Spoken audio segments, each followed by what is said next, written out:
মই স্পষ্টভাৱে এই বিলখনত কি লিখা আছে মই দুখিত ভালকে মই অধ্যয়ন কৰিবলৈ সুবিধা পোৱা নাই হ'ব লাগিব আৰু যেহেতু 6 জনগোষ্ঠী জনজাতিকৰণত আমি বিৰোধিতা কৰি আহি আছো আৰু যেহেতু আমি কৈছো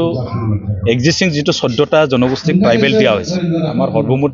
যদি আছে 40 পৰা 42 লাখ মানুহ আছে কিন্তু 6 জনগোষ্ঠী যেটো ট্ৰাইবেল আমাৰ মাজত জাপি দিব বিচাৰিছে গতিকে এটো প্ৰায় 1 কোটি 80 লাখ মানুহ গতিকে একেটা ৰিজাৰ্ভেশ্যনত যদি 1 কোটি 80 লাখ মানুহক যদি জাপি দিয়া হয়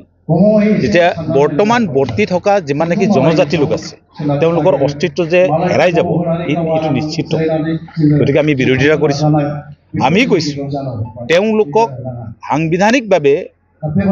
সাংবিধানিক সংশোধন কৰি কিবা যদি দিব পৰা যায় দিয়াত আমাৰ আপত্তি নাই কিন্তু এক্সিস্টিং ট্ৰাইবেল বিলাকৰ যেটো ভাষা কলা সংস্কৃতি যেটো আমাৰ পৰিচয় যাতে অক্ষুণ্ণ থকাকে আমাৰ ৰিজাৰ্ভেশ্যন বিলাকত আমাৰ কলা সংস্কৃতি আমাৰ পৰম্পৰা যাতে আঘাত নাহানে তাৰ কাৰণে সুকিয়াকে তেওঁলোকক দিব কাৰণে আমি আহ্বান জনাইছো গতিকে 10টা এই 14টা জনগোষ্ঠী আমি এক্সিস্টিং আছেই গতিকে তাৰ বাহিৰত যাতে আমাৰ ক্ষতি নোহোৱাকে তেওঁলোকক যদি সংবিধান সংশোধন কৰি সেপাৰেটলি কিবা এটা ট্ৰাইবেল নাম দি এটা ভেলি দিছে ভেলিতে সোমাই দিও কিন্তু ভাৰতীয় সংবিধানটো সংশোধন কৰিব লাগিব সংশোধন কৰি পেলাই তেওঁলোকক আমাৰ যাতে ভাৰতীয় বা নেশ্যনেল লেভেলত সৰ্বভাৰতীয় পৰ্যায়ত বা ষ্টেট পৰ্যায়ত যাতে ক্ষতি নহওক গতিকে যদি আমাৰ অসমত যদি একে সেপাৰেট কৰে কিন্তু নেশ্যনেল লেভেলত যদি ST একে হৈ যায় তাহলে আমাৰ যথেষ্ট ক্ষতি হ'ব কাৰণ আজিকালি যিমান নেকি পৰীক্ষা হয় কিবা প্ৰশিক্ষণ হয় সব নেশ্যনেলাইজ হয় সৰ্বভাৰতীয় পৰ্যায়ত মেডিকেল এন্ট্ৰেন্স হয় সৰ্বভাৰতীয় পৰ্যায়ত ইঞ্জিনিয়াৰিং এন্ট্ৰেন্স হয়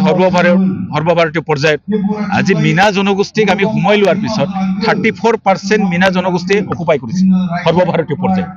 আমিতো পাৰাই নাই গতিকে এই 6টা জনগোষ্ঠী যদি ইয়াত আহে